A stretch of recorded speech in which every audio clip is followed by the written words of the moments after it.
জোৎস্না বিন্দাস ব্লগলৈ আপোনালোক সকলোকে পুনৰবাৰ স্বাগতম জনাইছোঁ। আপোনালোকক দেখুৱালোঁ যে ৰিচাবা আৰু বিউটি বা বেহাবাৰী আউটপোষ্টৰ তেওঁলোক আচলতে আহিছিলে, মই লগ পালোঁ আৰু তেওঁলোকৰ লগত ভিডিঅ' কৰা নহ'ল কাৰণ তেওঁলোকো ব্যস্ত আছিলে, সেইকাৰণে খুব লৰালৰিকৈ যাবলগীয়া হ'ল তেওঁলোকৰ, সেইকাৰণে ভিডিঅ' কৰিব নাপালোঁ আৰু সেইকাৰণে দুখনমান ফটোকে মাৰিলোঁ আৰু তো ভাবিলোঁ আপোনালোকৰ লগতো শ্বেয়াৰ কৰোঁ। সেইকাৰণে আৰু আপোনালোকক নেদেখাইনো কাক দেখুৱাম আৰু ন এতিয়া, গতিকে ভাবিলোঁ আৰু দেখুৱাওঁ, আপোনালোকে কেনেকুৱা পালে জনাব, ফটোখন কেনেকুৱা হৈছে কমেণ্ট কৰি জনাব। আৰু লগতে আজি ভাবিলোঁ বিহু বুলি মানে কিনো বনালোঁ আপোনালোকক দেখাওঁ বুলি ভাবিছোঁ। বৰ বিশেষ একো নাই বনোৱা, কাৰণ কৈছোঁৱে মই মোৰ তেনেকৈ ডিউটি যাওঁ আৰু আকৌ ঘৰত আহি কাম থাকে, ইমান তেনেকৈ কৰিবলৈ সময় নহয়। তথাপিও বিহু বুলিতো একো নবনালে নহয় আৰু ন, সেইটো কাৰণে সৰু সৰু কিবা কিবি বনালোঁ আৰু ভাবিছোঁ আপোনালোকৰ লগত শ্বেয়াৰ কৰোঁ বুলি, আপোনালোকক দেখুৱাওঁ আৰু জনাব কেনেকুৱা পালে।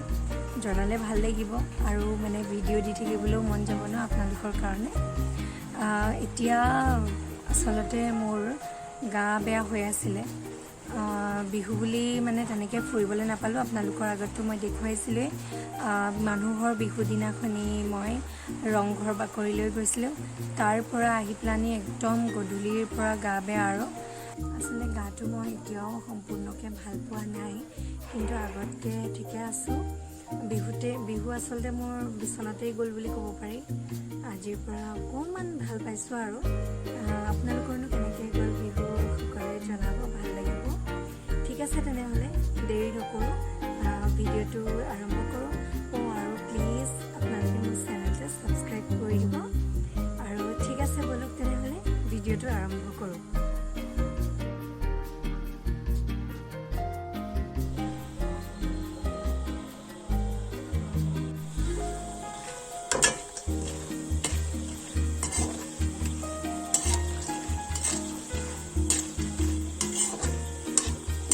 নিমকি ভাজিছোঁ বিহুৰ কাৰণে, কালাৰটো কেনেকুৱা আছে বাৰু ক'বচোন।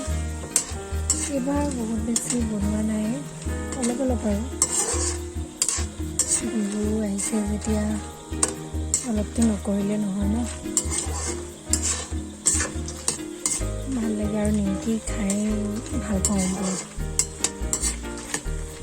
নিমখীয়া যিহেতু। এইফালে বনাই থৈ দিছিলোঁ, হৈ গ'ল বনাই, আৰু বেছি নাই আৰু অলপমানহে আছে বনাবলৈ বাকী।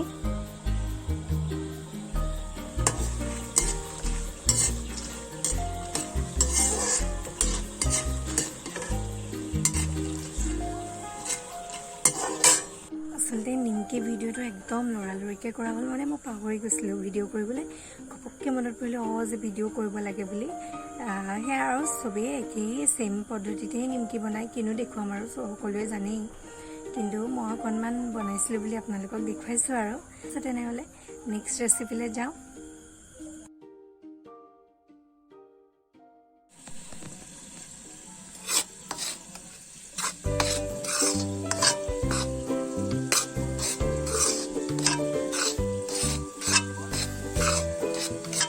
আটা লাডু বনাবলৈ ৰেডি কৰি আছোঁ, ভাজি পেলাই অকণমান দেৰি এনেকৈ ভাজি থাকিব লাগিব, গেছটো একদম চিমত দি, যেতিয়ালৈকে আটাখিনি মানে কালাৰটো বগাৰ পৰা আপোনাৰ অকণমান য়েল্ল' টাইপ হৈ নাযায় আৰু অকণমান তাৰ পৰা ধুনীয়া গোন্ধ ওলাব লাগিব। শুকান আটাটো ভাজি থাকিলে বৰ ধুনীয়া গোন্ধ এটা ওলায়, ভাল লাগে সেইটো গোন্ধ।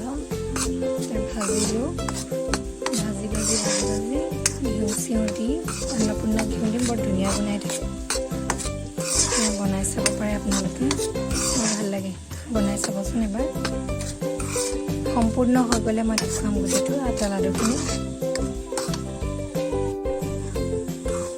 আটাখিনি ভাজি সম্পূৰ্ণ হৈ গ'ল, এতিয়া মই ইয়াত দি দিম অকণমান মিক্সিত ইলাচি আৰু আপোনাৰ চেনি মিক্স কৰি পেলাই মিক্সাৰ কৰি থৈছিলোঁ, এইখিনি ইয়াত পৰিমাণ হিচাপে আৰু যিমান মানে খায় সেইখিনি দি ধুনীয়াকৈ গুলি ল'ব লাগিব।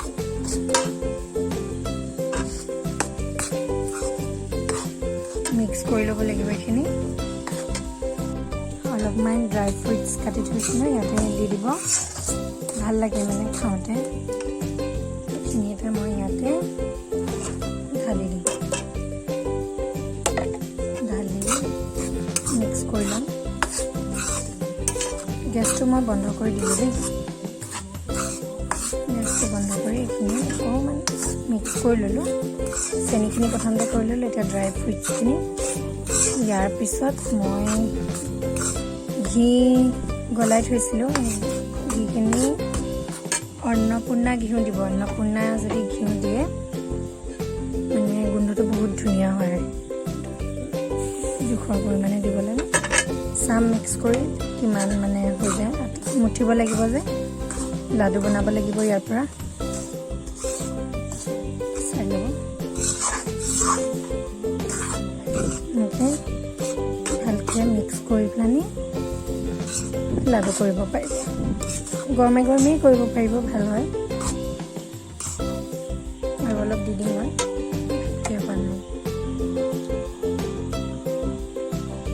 অন্নপূৰ্ণা ঘিউ মানে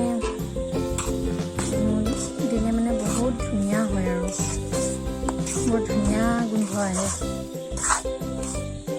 গোটেই লাডুটো কুঁহিয়াই থাকে ঘি দি। তাৰপিছত আমি কি কৰিব লাগে, খাম দিবলগীয়া একো নাই। তাৰপিছত আমি লাডু কৰি পেলাই দেখুৱাম আৰু।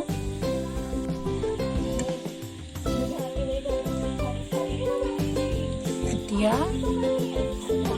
এইখিনি অলপ অলপকৈ সৰু সৰুকৈ লাডু কৰিম। গৰমে গৰম বহুত গৰম হৈ আছে দেই।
এয়া নাৰিকল ভাজি আছোঁ, নাৰিকলৰ লস্কৰা বনাম।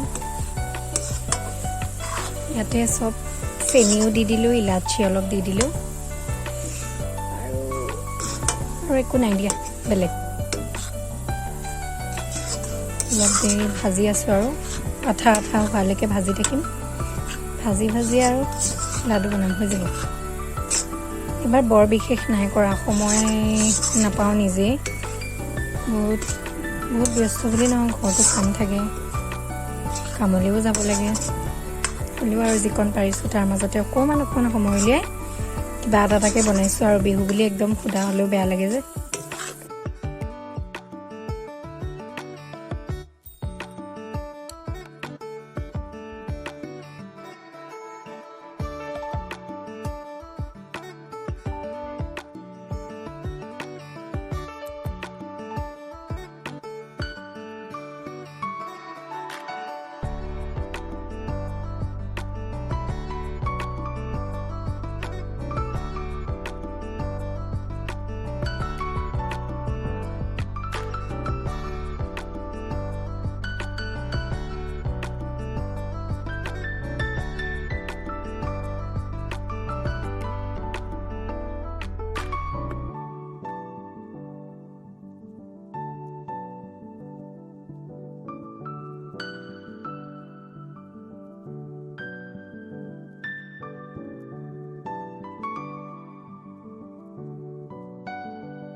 ভিডিঅ' কেইটা চাই বাৰু কেনেকুৱা লাগিলে আপোনালোকৰ যদি ভাল লাগিলে প্লিজ কমেণ্ট কৰি জনাব পাৰিলে লাইক আৰু শ্বেয়াৰ কৰি দিব আৰু মোৰ চেনেলটো সাবস্ক্ৰাইব কৰি দিব লগতে থকা বেল আইকনটো প্ৰেছ কৰিবলৈ নাপাহৰিব আৰু ভাল ভাল ভিডিঅ' লৈ আপোনালোকৰ ওচৰলৈ আহি থাকিম মই উপাসনা ঠিক আছে তেনেহলে আজিলে ভিডিঅ'টো ইমানতে সমাপ্ত কৰিলো